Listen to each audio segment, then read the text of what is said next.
Hey guys, what's up? Austin here. I just figured I'd do a short video on self myofascial release and why it's important.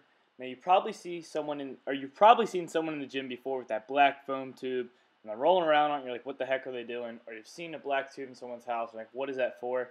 So what that's for is actually it's intended for self myofascial release. And self myofascial release is performed to help recovery of muscles that are overactive or too tight. Over time, the fascia within the muscle becomes restricted from overuse, bad posture, stress or trauma, or inactivity. So as a result, inflammation occurs, the connective tissue becomes a little bit thickened and forms knots. So the self-myofascial release comes in handy to relieve the stress of those knots. So the key with this is you want to roll around. You want to find the targeted area by rolling around it on 30 to 60 seconds per that area, and you want to roll around it about an inch per second. So this is an advanced version I'm doing right here, but I found the targeted area and I'm bending my knee.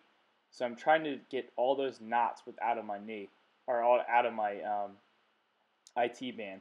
So first I started out with the quad, then I moved to the IT band, then I usually move to the hamstrings. So I'm trying to get the hamstrings. It's a little bit more difficult to target the hamstrings.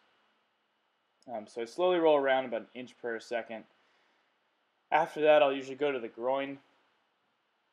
So I roll around the groin for a little bit, trying to get every little knot out, looking for it, seeing where it is.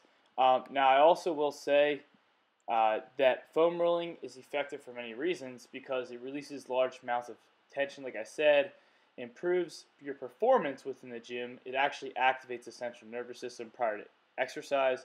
It improves your performance because it activates more blood flow to the muscle, improves joint range of motion by lengthening the muscle, helps with recovery by smoothing out the muscles after a workout, and it helps torque throughout big lifts like squats. So that's why in this video I'm rolling out my legs.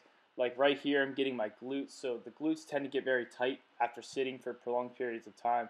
So I'm loosening that up so I get all those knots out of my leg. This will allow my hips to get more torque from out of a squat or a deadlift.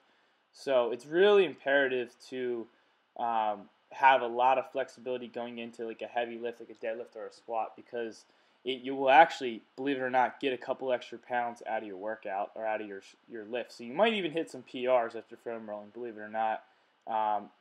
But right here I'm getting the tensor fasciae latae. That's the hip flexor muscle. So this tends to get really tight after sitting for a long period of time too. So, and then lastly, I hit my lats. So it's a little bit more difficult to get upper body with foam rolling, but more so it's intended for the lower body because the lower body tends to get tight very easily.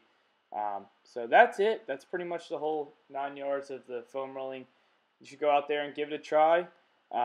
Really simple, really intuitive. Just roll on it for about 30 to 60 seconds, find the targeted area, and try your workout, see how you do.